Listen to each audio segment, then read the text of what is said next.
ಬೆಂಗಳೂರಿನಲ್ಲಿ ವಿದ್ಯಾರ್ಥಿನಿ ಪ್ರಬುದ್ಧ ಹತ್ಯೆಯಾಗಿತ್ತು. ಸೊ ಅವಳು ಬಾತ್ರೂಮ್ನಲ್ಲಿ ಸಾವಿನಲ್ಲಿ ರಕ್ತದಲ್ಲಿ ಮಡುಗಟ್ಟಿನಲ್ಲಿ ಸಾವನ್ನಪ್ಪಿದಂತಹ ಪ್ರಬುದ್ಧ ಆತ್ಮಹತ್ಯೆಯನ್ನ ಮಾಡ್ಕೊಂಡಿದ್ದಾಳೆ ಅಂತ ಹೇಳ್ತಾ ಇದ್ರು. ಬಟ್ ಅದು ಈಗ ಗೊತ್ತಾಗ್ತಾ ಇರೋದು ಕೊಲೆ ಅಂತ ಹೇಳಿ. ಸೊ ವಿದ್ಯಾರ್ಥಿನಿ ಪ್ರಬುದ್ಧ ಕೊಲೆ ಪ್ರಕರಣಕ್ಕೆ ಈಗ ಬಿಗ್ ಟ್ವಿಸ್ಟ್ ಸಿಗ್ತಾ ಇರೋದು. 2,000 ರೂಪಾಯಿಗಾಗಿ ಪ್ರಬುದ್ಧ ಮರ್ಡರ್ ಆಗಿರೋದು ಈಗ ಬೆಳಕಿಗೆ ಬರ್ತಾ ಇದೆ. ಸ್ನೇಹಿತನ ಕನ್ನಡಕ ರಿಪೇರಿ ವಿಚಾರದಲ್ಲಿ ಕೊಲೆ ಆಗಿದೆ ಅಂತ ಹೇಳ್ತಾ ಇದ್ದಾರೆ.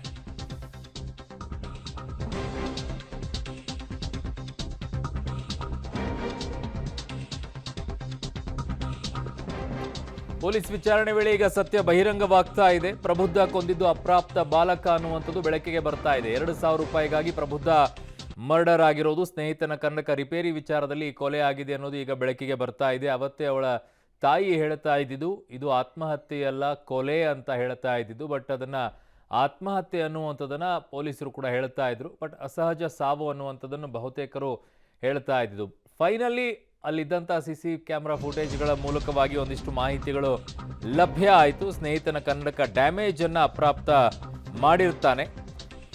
ಸೊ ಕನ್ನಡಕ ರಿಪೇರಿ ಮಾಡಿಸುವಂತ ಸ್ನೇಹಿತ ಪಟ್ಟು ಹಿಡಿದಿರ್ತಾನೆ. ಹೀಗಾಗಿ ಪ್ರಬುದ್ಧ ಪರ್ಸ್ನಿಂದ 2,000 ರೂಪಾಯಿ ಕದ್ದಿದ್ದಾನೆ. ಈ ಬಗ್ಗೆ ಪ್ರಶ್ನಿಸಿದಾಗ ಪ್ರಬುದ್ಧ ಕಾಲಿಗೆ ಬಿದ್ದಿರ್ತಾನೆ ಅಪ್ರಾಪ್ತ.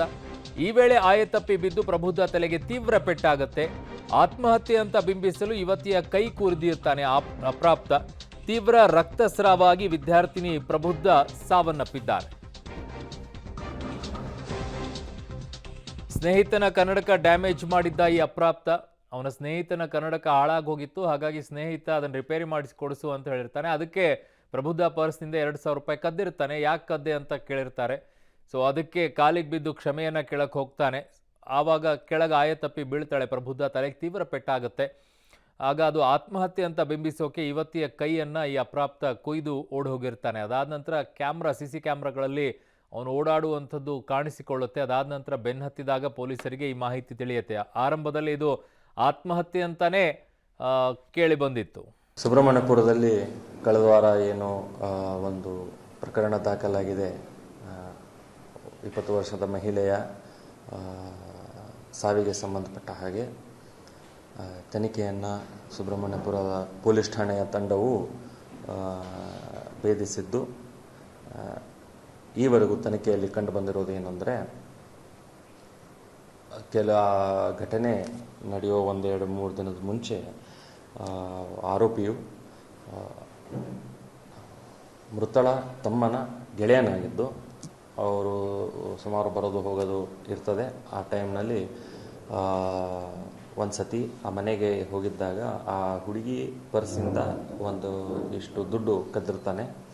ದುಡ್ಡು ಯಾಕೆ ಕದ್ದಿರ್ತಾನೆ ಅಂದರೆ, ಇನ್ನೊಬ್ಬ ಗೆಳೆಯಂದು ಆಟ ಆಡಬೇಕಾದ್ರೆ ಸ್ಪೆಕ್ಸ್ ಮುರಿದಿರ್ತದೆ. ಆ ಸ್ಪೆಕ್ಸ್ ರಿಪೇರಿಗಂತ ದುಡ್ಡು ಬೇಕಾಗಿರ್ತದೆ. ಆ ದುಡ್ಡು ಕದ್ದಿದ್ದು ನಂತರ 1-2 ದಿನ ಬಿಟ್ಟು ಫಿರ್ಯಾದ ಮೃತಳು ಆ ದುಡ್ಡು ವಾಪಸ್ ಕೊಡು, ನೀನು ಕದ್ದಿರೋದು ನನಗೆ ಗೊತ್ತಿದೆ ಅಂತಂದಿದ್ದಾಗ ಇವರು ಕಾಲು ಹಿಡಿಯೋಕ್ಕೆ ಹೋಗಿ ಮತ್ತು ಆ ಇದರಲ್ಲಿ ಆ ಹುಡುಗಿ ಬಿದ್ದು, ಆ ಟೈಮ್ನಲ್ಲಿ ಹುಡುಗಿ ಮೇಲೆ ಹಲ್ಲೆ ಮಾಡಿ ಕೈ ಕುಯ್ದಿದ್ದು, ಅದರಿಂದ ಸಾವಾಗಿರ್ತದೆ. ಸದ್ಯಕ್ಕೆ ಆರೋಪಿಯನ್ನು ವಶಕ್ಕೆ ಪಡೆದು ವಿಚಾರಣೆ ಮಾಡಿ ಸಂಬಂಧಪಟ್ಟ ಜುವೆನೈಲ್ ಬೋರ್ಡ್ಗೆ ಪ್ರೊಡ್ಯೂಸ್ ಮಾಡಲಾಗ್ತಾ ಇದೆ. ನನ್ನ ಸಹೋದ್ಯೋಗಿ ಕ್ರೈಮ್ ಬ್ಯೂರೋಯಿಂದ ನನ್ನ ಸಹೋದ್ಯೋಗಿ ನಾಗೇಶ್ ನನ್ನ ಸಂಪರ್ಕಕ್ಕೆ ಸಿಗ್ತಾ ಇದ್ದಾರೆ. ನಾಗೇಶ್, 2,000 ರೂಪಾಯಿಗೋಸ್ಕರ ಕೊಲೆ ನಡೆದಿರುವಂತಹ ಪ್ರಕರಣ ಇದು ಅಂತಂದಾಗ ಬಹಳ ನೋವಿನ ಸಂಗತಿ. ದೆಹಲಿಯಲ್ಲೆಲ್ಲ ನಾವು ನೋಡಿದ್ದೀವಿ, 5 ರೂಪಾಯಿಗೆಲ್ಲ ಕೊಲೆ ಮಾಡಿರುವಂಥ ಪ್ರಕರಣಗಳು ಕೂಡ ದೆಹಲಿಯಲ್ಲಿ ಸಿಗ್ತಾ ಇತ್ತು. ಬಟ್ ಇಲ್ಲಿ ಆ ಸಂದರ್ಭದಲ್ಲಿ ಆಗಿರುವಂಥ ಅನಾಹುತ ಉದ್ದೇಶಪೂರ್ವಕವಾಗಿ ಕೊಲೆ ಅಲ್ಲ ಅನ್ನುವಂಥದ್ದನ್ನ ಈಗ ಹೇಳ್ತಾರಾ? ಹೇಗೆ ಕನ್ಸಿಡರ್ ಆಗುತ್ತೆ ಈ ಪ್ರಕರಣ? ಅರುಣ್, ಈಗಾಗಲೇ ಅನುಮಾನಾಸ್ಪದವಾಗಿ ಸಾವನ್ನಪ್ಪಿದ್ದಂತಹ ಪ್ರಬುದ್ಧ ಅವರ ಕೇಸನ್ನು ಪೊಲೀಸರು ತನಿಖೆ ಮಾಡಿದಂಥ ಸಂದರ್ಭದಲ್ಲಿ ಇದು ಅನುಮಾನಾಸ್ಪದ ಸಾವಿನ ಬಗ್ಗೆ ಇದು ಕೊಲೆ ಅನ್ನುವಂಥದ್ದು ಆರಂಭದಲ್ಲಿ ಖಾತ್ರಿಪಡಿಸುವ ಕೆಲಸವನ್ನು ಸುಬ್ರಹ್ಮಣ್ಯ ಪೊಲೀಸರು ಮಾಡ್ತಾರೆ. ಅದಾದ ಬಳಿಕ ಯಾರು ಕೊಲೆ ಮಾಡಿದ್ದು, ಯಾತಕ್ಕಾಗಿ ಈ ಕೊಲೆ ಮಾಡಿದ್ದಾರೆ ಅನ್ನುವಂಥದ್ರ ಬಗ್ಗೆ ತನಿಖೆಯನ್ನು ಮಾಡಿದಂಥ ಸಂದರ್ಭದಲ್ಲಿ ಪೊಲೀಸರಿಗೆ ಬಹಳ ಟ್ವಿಸ್ಟ್ ಸಿಕ್ಕಿರುವಂಥದ್ದು.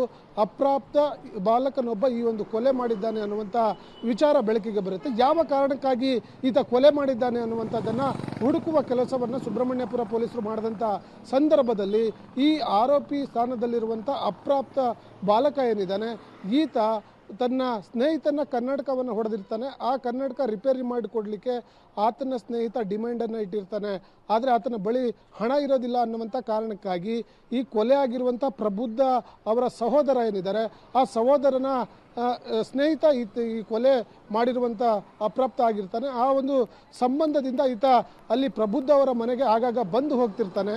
ಹಾಗಾಗಿ ಅವತ್ತು ಅದೇ ವಿಚಾರವಾಗಿ ಮನೆಗೆ ಬಂದಂಥ ಸಂದರ್ಭದಲ್ಲಿ ಪ್ರಬುದ್ಧ ಅವರ ಪರ್ಸ್ನಲ್ಲಿ ಇದ್ದಂಥ 2,000 ಹಣವನ್ನು ಈತ ಕಳ್ಳತನ ಮಾಡ್ಕೊಂಡು ಹೋಗಿರ್ತಾನೆ. ಈ ವಿಚಾರ ಕೊಲೆ ಆದಂಥ ಪ್ರಬುದ್ಧ ಅವಳಿಗೆ ಗೊತ್ತಾಗತ್ತೆ. ಹಾಗಾಗಿ ಆ ಕೊಲೆ ಮಾಡಿರುವಂಥ ಅಪ್ರಾಪ್ತ ಏನಿದೆ ಆತ ನನಗೆ ಪ್ರಶ್ನೆ ಮಾಡಲಿಕ್ಕೆ ಮುಂದಾದಂಥ ಸಂದರ್ಭದಲ್ಲಿ ಎಲ್ಲೋ ಒಂದು ಕಡೆ ನಮ್ಮ ತಂದೆ ತಾಯಿಗಳಿಗೆ ಈ ವಿಚಾರವನ್ನು ಹೇಳಿದರೆ ನನಗೆ ಮುಂದೆ ಸಂಕಷ್ಟ ಎದುರಾಗ್ಬೋದು ಅನ್ನೋ ಕಾರಣಕ್ಕೆ ಆತ ಆ ಕೊಲೆಯಾದ ಪ್ರಬುದ್ಧಳ ಕಾಲಿಗೆ ಬೀಳ್ತಾನೆ.